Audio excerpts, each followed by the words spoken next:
Hey guys, welcome back to the Growth Gathering. I'm Shelby. I'm Jolene. We're so glad you're here. Really, really excited. Loving continuing this series called Never Going Back, because honey, we ain't never going back. Speak it, Okay? preach it, say it out loud. We are trying our best to equip you and honestly talk to ourselves and remind ourselves. This is a conversation we constantly need to be reminded of. Like, what are the things we are settling in our hearts and our minds to commit to so that we never go back? I mean, literally blink at me if you never want to gain this weight back, right? Yes. I don't ever want to. And so it's a constant work in progress. And so today's topic is one that is important. It's one that I just pray. I pray that if you are in, whether you're restarting, you are starting for the first time, or maybe the Lord just somehow puts this episode in your lap because you're starting to head back. I pray that you get this episode in your heart because we're talking about knowing your threshold. I think it's the one thing, if we can grab it, we won't ever go back. Like we'll stop the bleeding before we bleed out. 1000%. So. And here's the truth is your weight will fluctuate. You're going to hit your goal. Yes. I'm going to just pick a number. Let's say it's 140. It's going to fluctuate. You're going to hit 142. You might hit 138. Then you're going to go up 5. I mean, it just fluctuates because life and our bodies aren't going to be exactly the same number every single day. There's hydration, there's dehydration, there's just too much salt in your dinner the night before. It's going to fluctuate. And so, but setting a threshold for yourself, really a yellow flag, a red flag, like, okay, this is the range, these 5 to 10 pounds, really 5 pounds being this like yellow flag. I probably should like dial some things in. 10 pounds being a red flag for yourself where it's an early warning system. It does not mean you failed. Yes. It does not mean you are a failure. It does not mean that you can't be healthy. It's just your body warning you. It's your habits warning you like, hey, we got to clean this up a little bit. And so what that's actually going to look like. And I'll just say, totally admit that I lived this out last year. I hit this point in my life where I was exhausted. My hormones crashed is what actually happened. But I was exhausted every single day. And I just thought, I was like, oh, I think it's just the life, right? I've got 2 little kids. We're running around. We're homeschooling. I work full time. I work from home. We're in this life of juggle. And I think I had just thought like, okay, this just caught up to me. But every single day, you guys, I was waking up exhausted. And when I say like I don't snooze, it's just not part of who I am. I'm like snoozing 4 and 5 times, and that should have already been a warning. And I was telling people around me like, man, I'm just so tired. And was still, and here's the thing is I've lived a healthy lifestyle for the last 8 years. I hit my goal, reached weight loss, have been living in this really healthy place for 8 years. And so I have healthy habits, but even when you're exhausted, things can shift. And so I saw the scale creeping up because there were days that weren't perfectly planned. Because instead of running or jogging like I usually do, I was like, a walk is going to be my win today. And so the scale started creeping up, and I did hit a 10-pound moment where I was like, I got to stop and do something. And so that's when thankfully I had lab work done because I started researching. I was like, I am hydrating. I am eating well. I am moving my body. All of these things. It's like, start doing this. I'm like, I'm doing all the things that I would to dial in. And it just took another level. And so I had lab work done, which revealed some things. All the things. And yes. And so since then, I'm like, oh, I'm not supposed to be exhausted all the time. Yeah. That changed my life. But then it was a journey. It's been a journey to get back to my healthy self again. But that red flag, like I'm so thankful because it is easier to lose 5 or 10 pounds than it is to lose 30 or 50. And I originally lost 35. And in that process, I gained 10. But thank goodness I didn't go back all the way, right? And so I had that warning system that was like, I got to do something about this. And so have that threshold for yourself, because I had it for myself where it was like, okay, we got to stop things, pump the brakes. I have to do something about this. And so I reached back out to a coach. I got restarted on plan. I got myself going in a place where I can get these 10 pounds off and not be super stressed that it became more and more and more. But more than anything, it's recognizing I've got this limit for myself. And so set that in your mind, like just decide that 5 to 10 pound range, if it's fluctuating, that's one thing.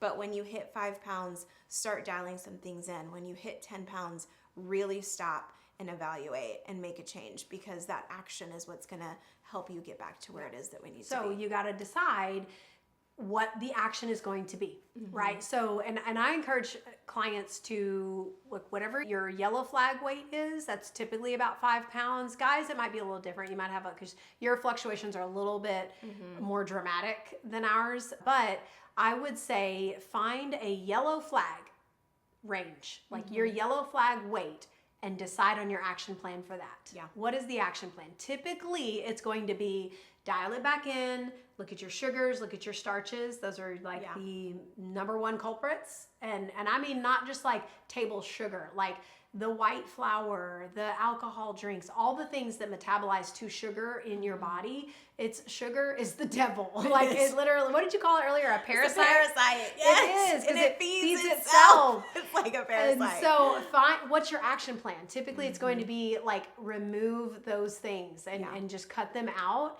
and find your action plan for that yellow flag, that 5 to 6 pounds. Guys, it's gonna be a little bit higher. Women, it's probably gonna be about 5 pounds. Yeah. Then you need your red flag weight.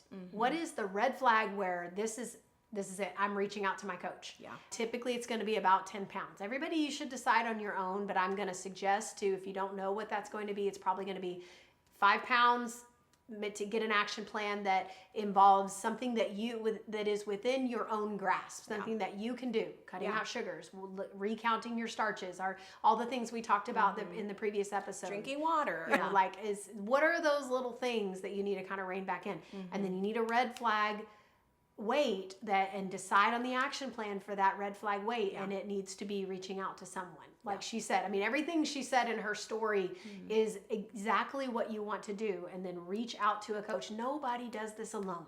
Please hear me when I say that. Nobody does. I am 7 years into my journey, and I have never, not once, been alone. Yeah. There are some things I take ownership and I do, and I rein back in on my own, and I have within my power, but there are times where I've got to get to my community. I've got to get to my coach. Yeah. So just deciding now what that action is going to be, so that you have a plan now. Yeah. So even if this is your first week, you can develop your plan now, and we can refine the plan as we go, but this is more of a mindset. If you're still in weight loss, we're helping you develop the mindset of having the end in mind. Yeah. If you're actually in maintenance, then this is your action plan right now. Like, this is your homework. Yeah. Get an action plan in place for that yellow flag and then that red flag. Well, and the red flag really is reach out to a coach. Take action early. This is not let me just keep trying and keep trying and keep trying. Well, we're at 10 pounds. It's the red flag. It's time to reach out. And I will tell you, as a coach, and Shelby, if I came to her, I was like, hey, I've gained 10 pounds. She is not going to shame me.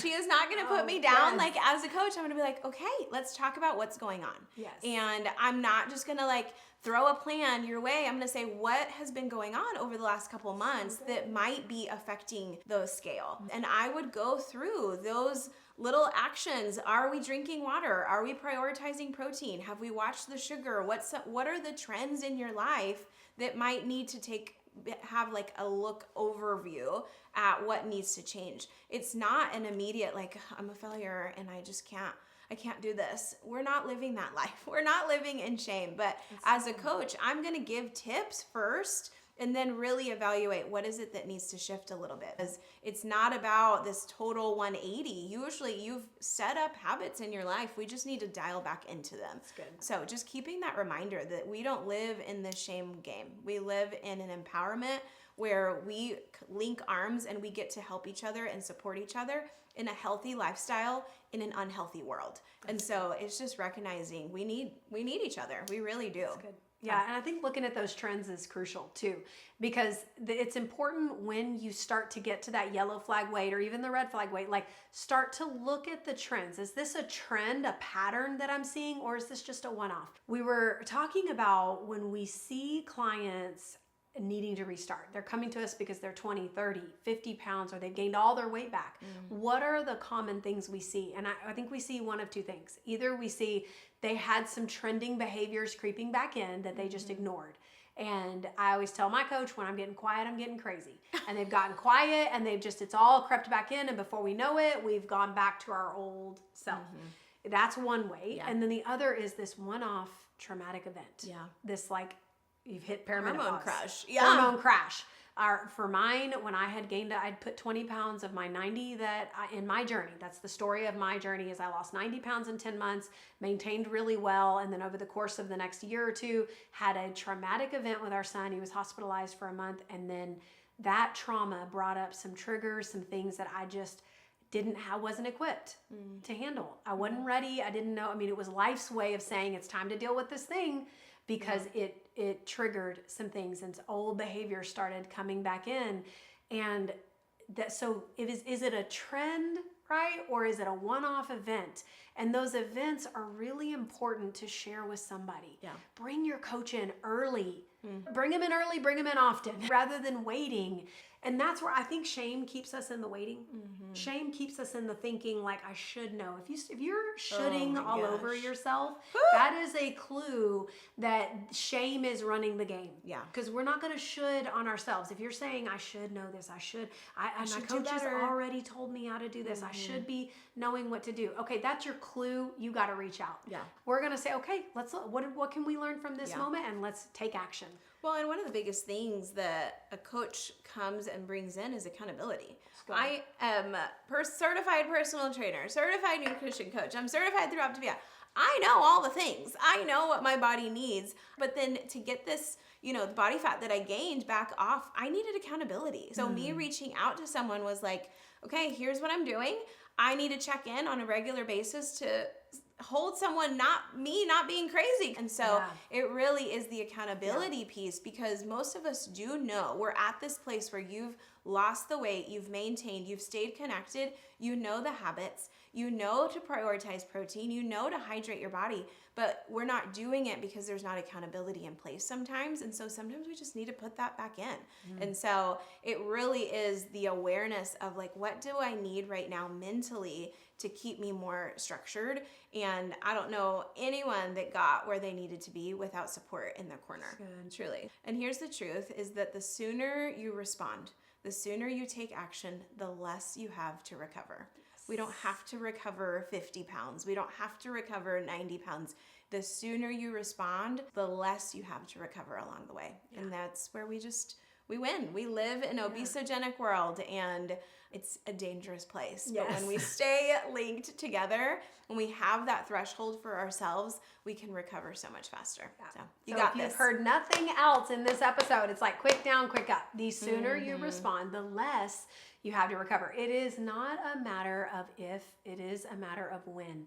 You will have fluctuations along this journey, but knowing your threshold will ensure you never ever go back. So good. Well, we hope this blessed you. We want to see you on Mondays at our growth gathering, the time that we actually gather and come together. We're sharing what's going good. We're sharing what could be better. We're sharing the hard things, and we're growing together because we're gathering, and we meet at 8 a.m. Central, noon Central, and 7 p.m. Central. So lots of opportunities for you to plug in, and we want to see you there, if not in our group me. And so until then, Keep growing. keep gathering, and we'll see you soon.